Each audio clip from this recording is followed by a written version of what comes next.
if two roots of the equation lx square plus mx plus m equal to 0 be the ratio p is to q.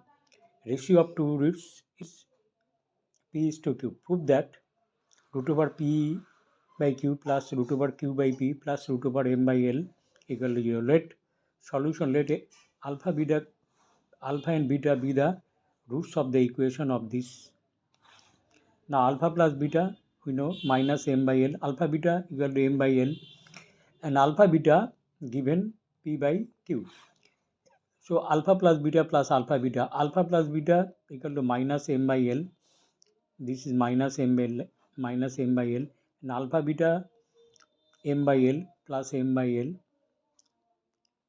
equal to 0. So alpha plus beta equal to 0. Dividing both n by root over alpha beta, we get alpha by root over alpha beta plus beta by root over alpha beta plus alpha beta root over alpha beta equal to 0 by root over alpha beta.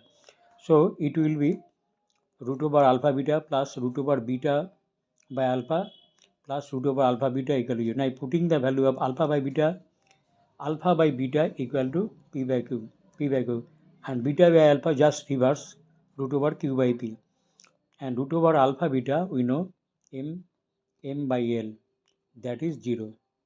Thank you. This is the proof.